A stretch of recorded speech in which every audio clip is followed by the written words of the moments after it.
inactivity for an entire year. How are you feeling?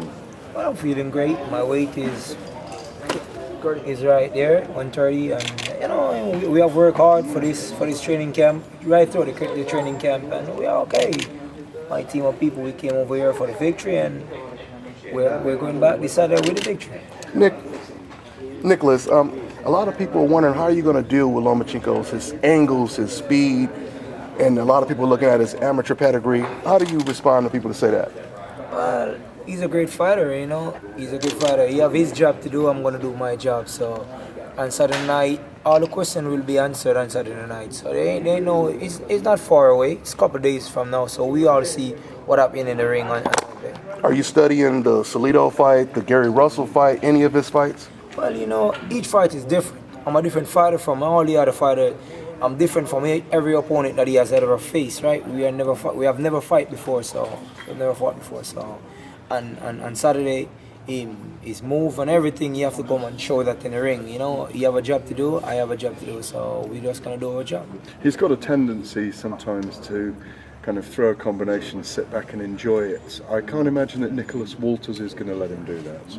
No, I don't think he's gonna stay in the pocket. It would be really deadly for him to stay in the pocket. But we're ready for everything. So if we stay there, we enjoy ourselves. We both enjoy ourselves on Saturday. I'm gonna enjoy myself on Saturday. I don't know about him. Has he ever fought anybody with your type of power, in your opinion? Well, he has fought a lot of fights, so I don't know. But my power, my speed, whatever is a plus for me. So I'm gonna use that plus in my advantage. But as I say, it's supposed to be a good fight this Saturday, and I'm looking forward to it. You see any flaws in Lomachenko? Well, he's not unbeaten, right? He's not undefeated. He lost, so there's always things for you to pick up, and we're all human. We make mistakes. He's not perfect. Only God is perfect, so. He made mistakes, he's going to pay for his mistakes. In that loss, Toledo roughed him up on the inside, a little bit of dirty tactics. Not saying you're going to fight dirty, but do you look at maybe that's the way to beat him, is to rough him up on the inside? Well, I'm going to do what it takes to win. And, we say, ugly win is better than a pretty loss, eh? Well, can I ask you, I know you've got your mind on VASYL Lomachenko, but we've got two great featherweights in the UK as well, in Carl Frampton and also Lee Selby. Are those guys on your target list as well? Well, the fights that the Axeman does is live up to his anglers, right? Mr. Bob Arum. So he make fights, I fight. Whichever opponent, I'm not here to hide or dodge or choose any opponent. You put me into fight with anybody, I fight with anybody. I have no problem. But what about those two guys? Do you respect them? Do you think they're good champions? Yeah, they're good fighters, and will give good fights also. So I have nothing to say bad about them. They're great fighters, and I'm looking forward to fight all the great fighters. At the end of my career, no one can say that I dodge or hide anybody.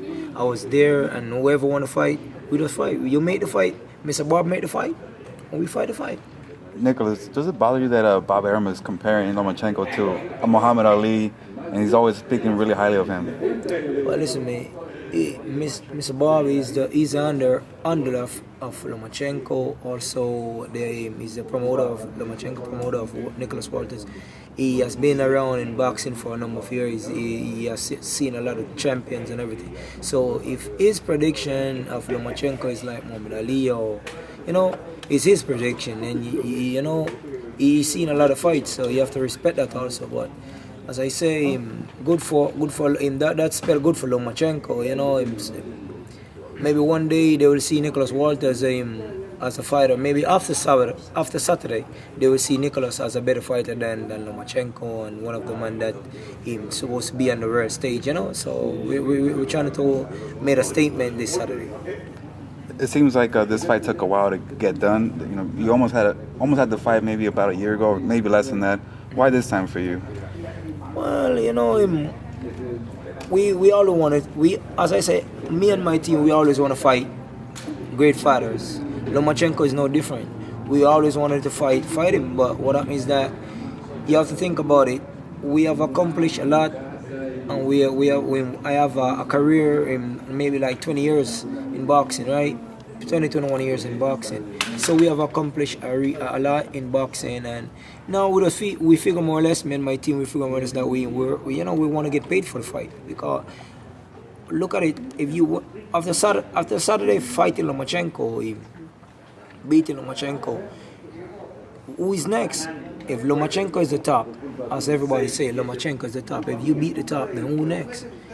So if you're not getting paid the high level with the top, who are you gonna make the big payday with? You understand? So Mayweather is out of boxing, so you know. Can I ask you? Obviously, you're a proud Jamaican man.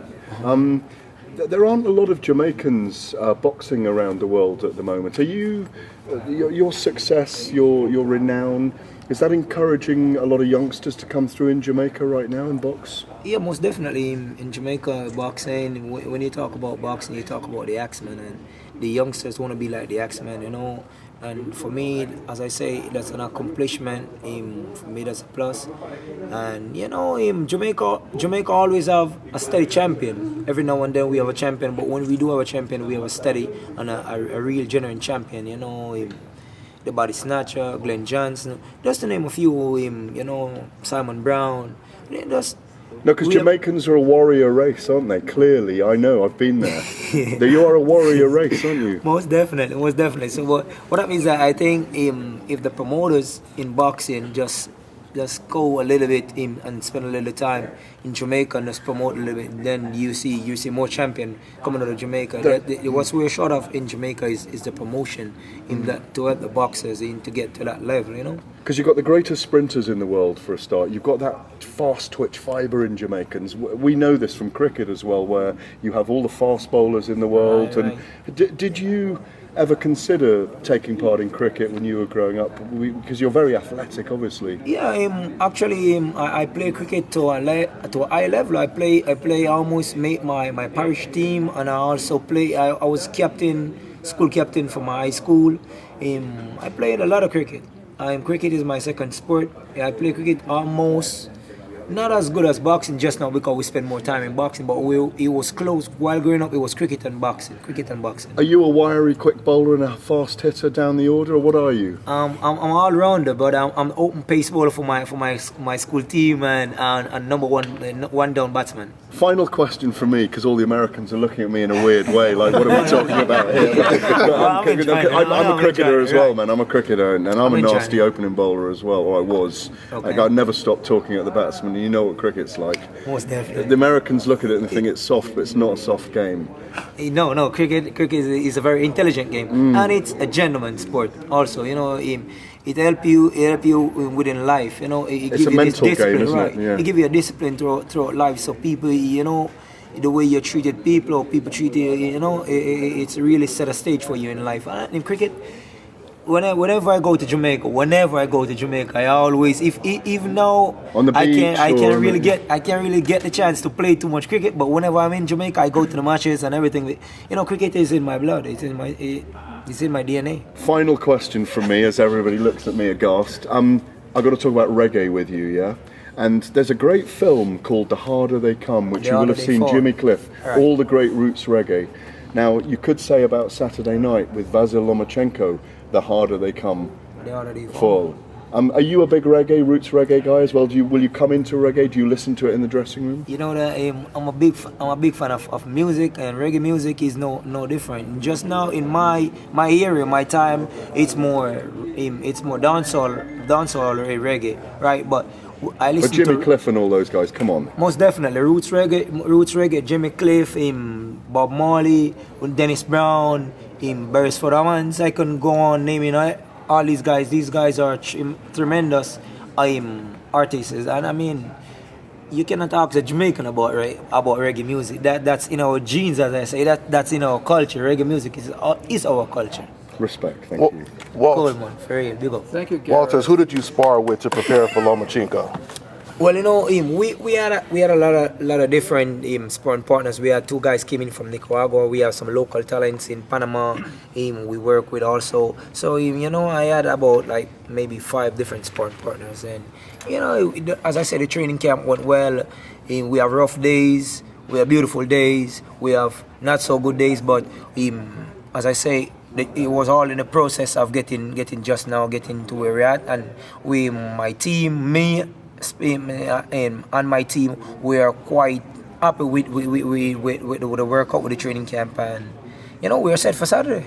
What do you like about working out in Panama? How did you wind up starting your training there? What brought you there? Well, actually, as a young man, my manager at the time, Mr. Jack Duchamp, thanks to him, he has his team of people in Panama. I'm knowing a little bit about Panama, because what happened is that I was young, my career was young, so I didn't know a lot about Panama. So when I went over, went over there to work out, just to do some training or whatever. But when they see the talent and they see me sparring with guys like Pelenchín Caballero, which was a two division world champion and everything, so and me giving him good sparring, they said, "Wow, this guy look good." So we keep on working. But in Panama, we have a lot of my type of weight, lower weight, featherweight, and lower weight guys. So you get good sparring, you get good workout over there in Panama. So we stood to the game plan, and we just stay over there in Panama and work, and we just train in Panama for all the fights. In Panama, talking about reggae, they have Spanish reggae. The culture is very similar. Sí. Reggaeton. Do you feel comfortable in Panama also because of that? Because the culture is so similar in some ways? Panama is a second home to me. Panama is just like Jamaica to me. While I'm in Panama, I'm at home.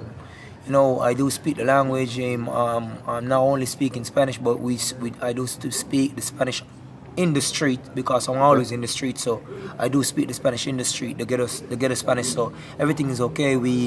I personally enjoy the reggaeton in the Panama. Okay. Good artists, and they take the Jamaican beat and they put the Spanish to it. It's so beautiful. One of the things, again, going back to Jamaica, Oval Mackenzie, who you might know is one of the British boxers, but is a Jamaican originally. And there's a great tradition of there's a lot of poverty still in Jamaica that people are not aware of, and people way back in the day used to share a glove or a set of boxing gloves and box in the street for crowds. Did you ever do that? Well, actually, funny enough, my career started off with box juice boxes.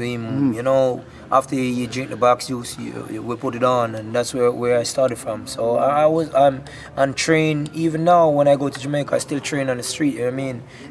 Literally train in the street. So I'm from a tough background, yeah. But which part of Kingston are you from? Well, my dad is from Kingston. I'm from Montego Bay. My mom is from Montego Bay. I'm from Montego Bay, St. James, up in Lawson District, in Montego Bay. So I'm from Montego Bay, but as I say, my career started off really rough. We train in the street. We started out with boxes, but now gloves. And Well, they'd literally cartons around your hands. yeah, then. right. Dangerous, really. You got to be a dangerous man. This is a dangerous sport. But as I say, just now it's more access towards gloves and rings and than back in the days. Way back in the days. Just now they're more access to equipment. So Are you setting up an X-Men gym there, or have you got one there? Well, actually, And if not, why not? we're there. What happens is that I'm in Panama. I spend most of the time in Panama, but definitely in the future we're planning on getting a real beautiful gym. It was spoken about in the parliament that they're gonna give me a gym over there in Jamaica, X-Men gym in Rompton. So that's in the process also. But as I say, we're definitely thinking about it. And the thing about rough, the rough, you gotta be rough. This is a rough sport. You gotta be rough. Yeah, right here, look right here. Look right here.